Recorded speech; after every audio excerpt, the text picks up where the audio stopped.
Don't miss any content. Don't forget to subscribe and click the notification bell. Hey guys, it's the weekend and it's Friday, and we all know the English Premier League is set to return in 2 weeks' time.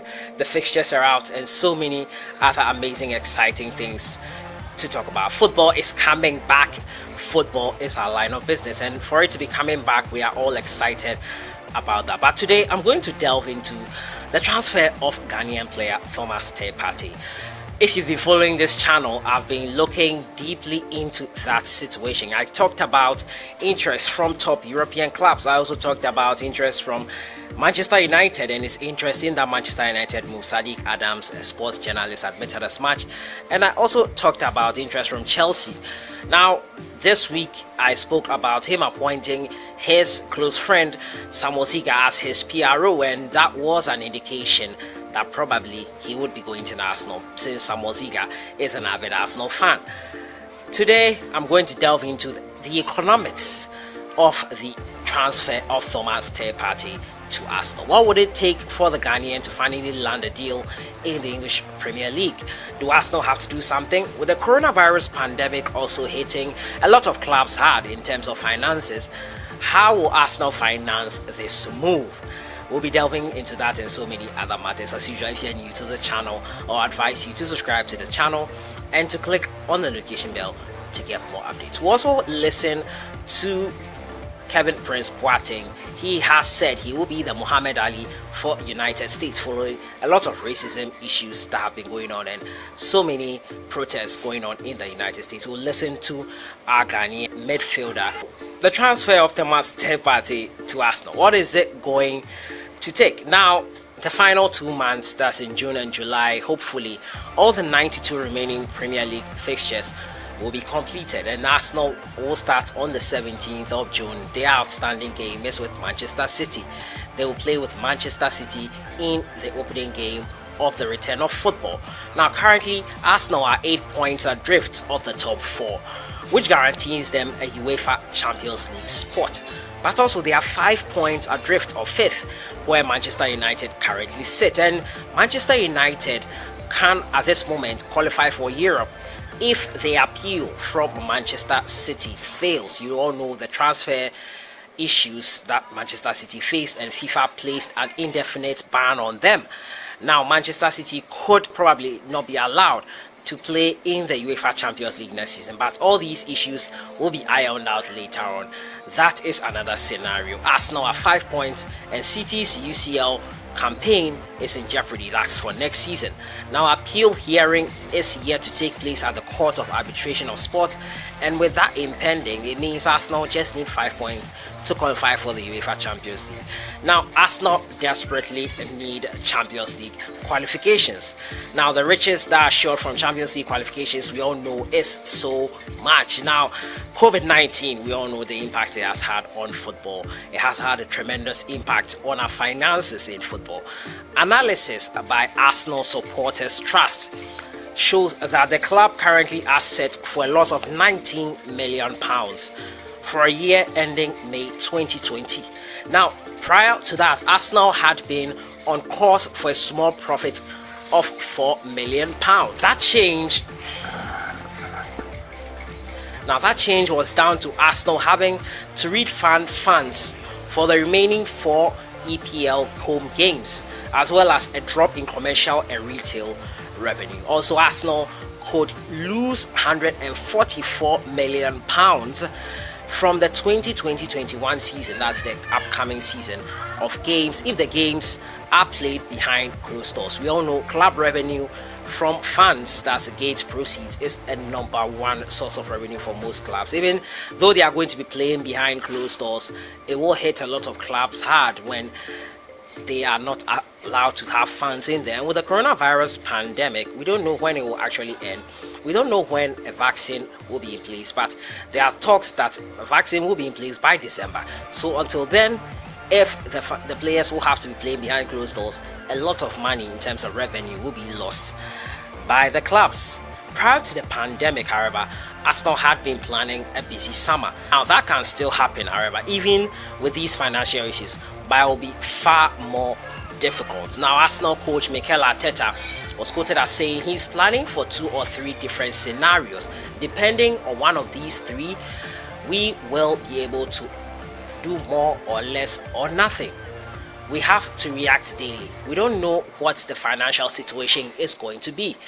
We don't know the rules, the timing, the window. There are so many things we cannot control at the moment. So Mikel Arteta, they are swaying to the fact that it is going to be tough without enough financial backing with this COVID-19, reducing revenues from all sources. So what can Arsenal do now? Arteta's priority right now is to bring in at least 1 centre back, 1 box-to-box midfielder, and a right back. A striker also, in case Pierre-Emerick Aubameyang decides to leave the Gunners. Now, Partey is currently on a £44 million release clause with Atletico Madrid, and would be easier for him to join Arsenal if they secure Champions League football. Atletico Madrid, in an attempt to ward off Arsenal and other suitors, have presented Thomas Partey with a new contract, which he is yet to sign, and is waiting for what happens in the upcoming window. Even if Arsenal don't qualify for the UEFA Champions League, they will still try to sign him by offering Alexandre Lacazette, who Diego Simeone is a favorite of. He admires the Frenchman because he has tried to sign him before in the past. Without UEFA Champions League, Arsenal will have a tighter budget, and Mikel Arteta securing the services of these players in terms of right back, a box-to-box midfielder, and possibly a striker would be really difficult. The centre back as well, we have to put that in there. It will be really tough for Arsenal if they don't qualify for the Champions League. The Champions League will provide Arsenal with enough money in the bag to secure players that will strengthen or bolster the squad for the UEFA Champions League. Thomas Partey will join Arsenal only if they have the money that Atletico Madrid are asking for. Now, with this COVID-19, teams will have to get creative, and should Arsenal not qualify for the Champions League, they would have to add a player to that deal, and it looks likely that it will be Alexandre Lacazette. I hope you guys got that rundown. So now, Champions League football is integral to successfully secure Thomas Partey's move to Arsenal. Let me know your thoughts in the comments box. Do you think Thomas Partey should still join Arsenal even without Champions League football being in place?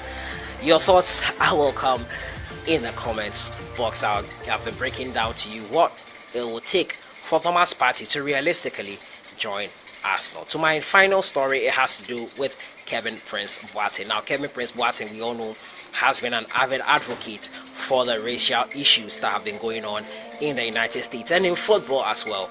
This week I brought you a story of him telling players and other sponsors of the game to stand up and talk about racism in football. It has been going on for too long, and it's not something we should stand for.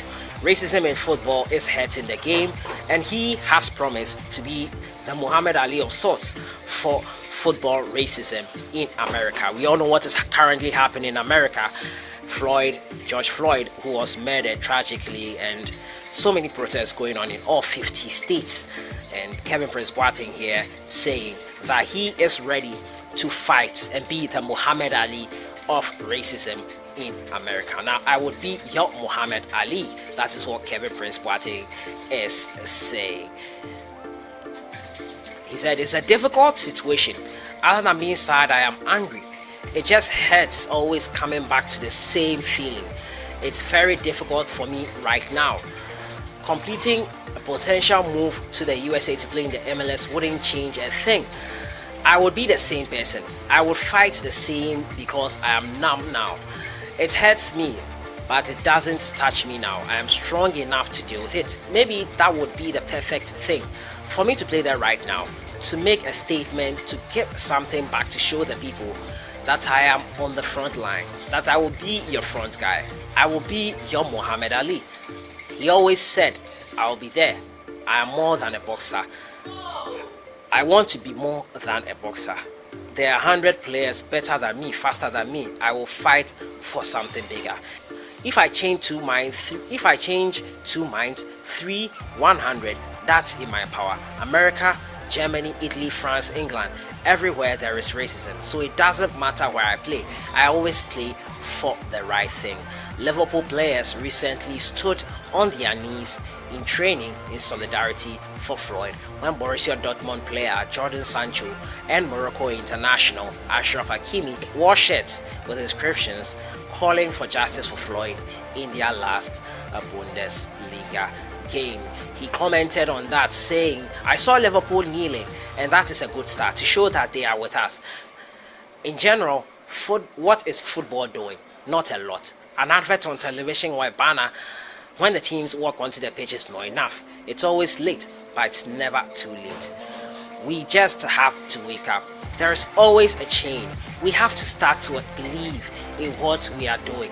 People say it was a friendly game, but I didn't care in that moment because it was something bigger inside of me. It wasn't about the game. Even if it was a Champions League game, I would have walked off. It's not a discussion.